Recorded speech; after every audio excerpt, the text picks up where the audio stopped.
The Holy Gospel according to St. Mark, the 7th chapter.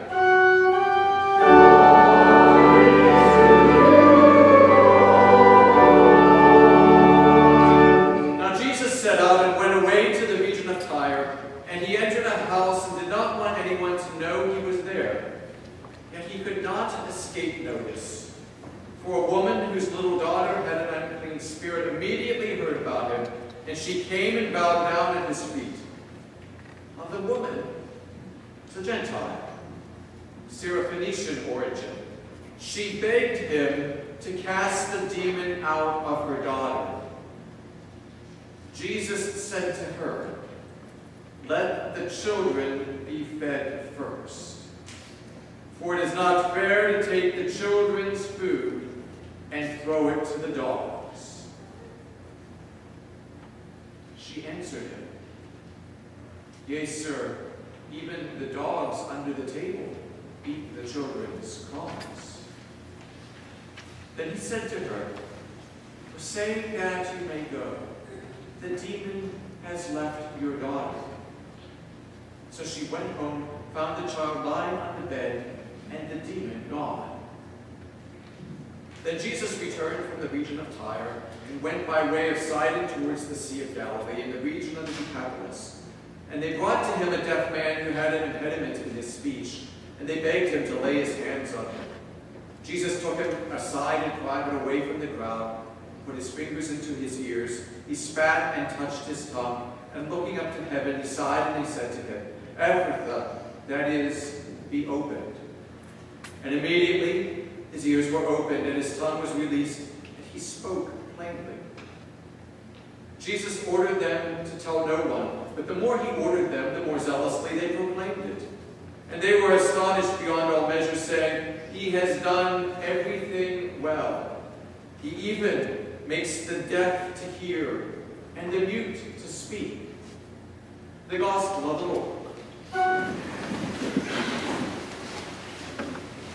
This is a really interesting story. And as a little aside, I'd like to say, a few weeks ago, somebody came to me and said, "You think all of those stories are interesting, don't you?" I said, "Yes, actually, I do. I think the stories in the Bible, the easy ones and the ugly ones and the complex ones, and even the ones that I know I don't understand very well or don't understand at all, I think all of them are fascinating. Because there is this lyric sense in all of them that reveals something about us. But anyway, back to the story. Interesting story. And this story is interesting, I think, not because Jesus heals another person, but because of what the story shows us about Jesus right at this moment. Right? We all think Jesus loves everybody, right? Jesus loves everybody. Jesus is everybody's buddy. Jesus walks around through a store around everybody. He loves the little children. He loves the rich people. He loves the poor people. He loves the beggar. He loves the man. He loves the dirty ones. He loves the clean ones. He loves them all, right? And what you see in this story is that, well, maybe he doesn't like them all. Maybe he doesn't like them all. Here's this Gentile woman, and he calls her a dog. It's an interesting story, isn't it? It's not about the healing, it's about what happens before the healing. Now, over the last 100 years or so, people who think about the Bible for a living have come to realize that to make sense out of Jesus, we kind of got to place him in his situation. We really have to place him in his context. And Jesus was definitely a Palestinian first-century Jew. And he understood himself to be a Palestinian first-century Jew. And those people, they believed they were special. Now that might be hard for us Gentile Christians to hear, but they thought they were special. And Jesus understood first and foremost, his ministry was to buttress the special ministry of these people who were special to God.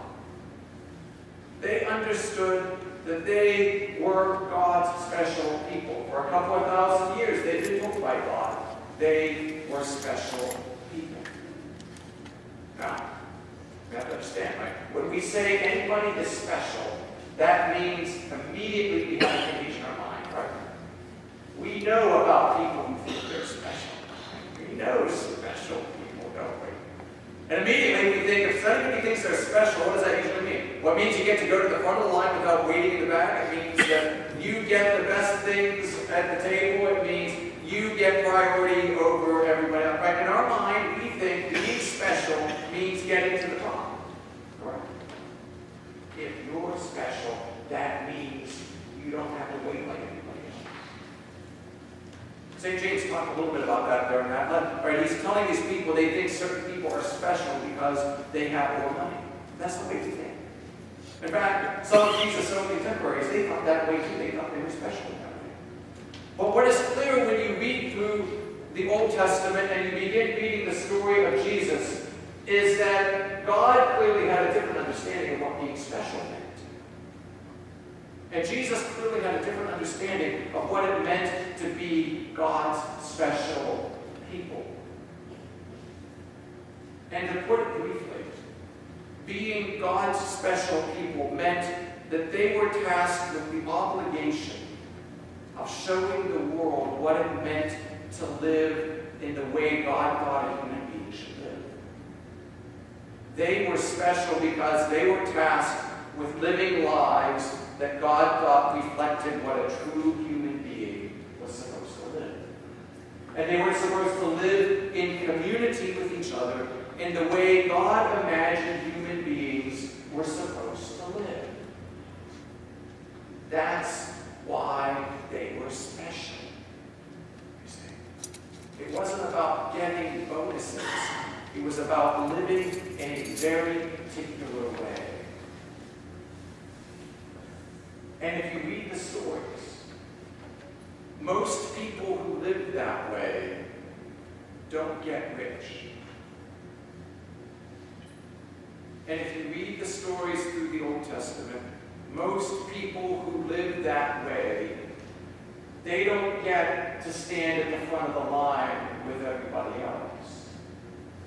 And most people who live into that special, unique sense of God thinking they're special don't always die safe in their beds.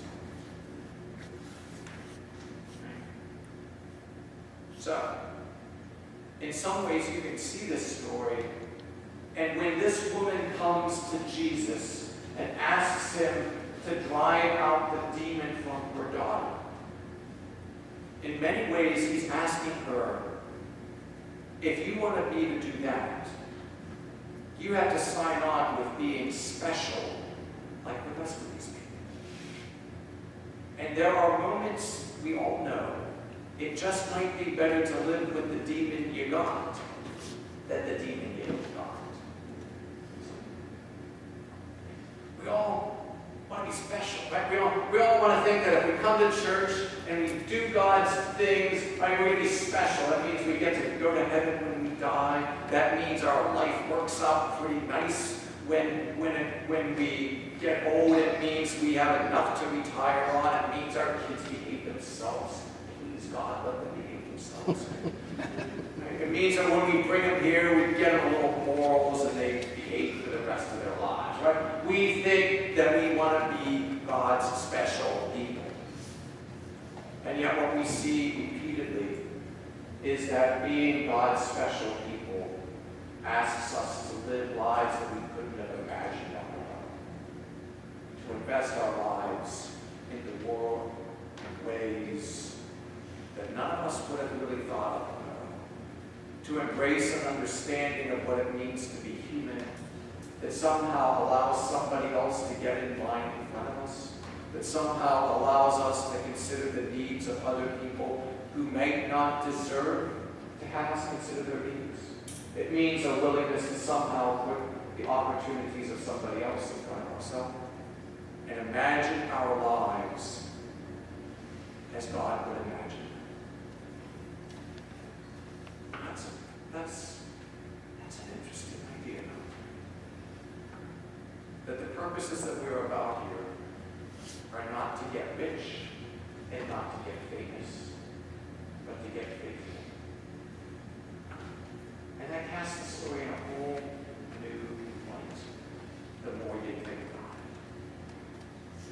you know just might be better than the demon you don't. The demon we want God to chase away from us just might be a little safer than the demon that we get when we begin to live into God's world. But the crazy thing is that once you embrace, if you embrace that world, those other demons look a little less scary.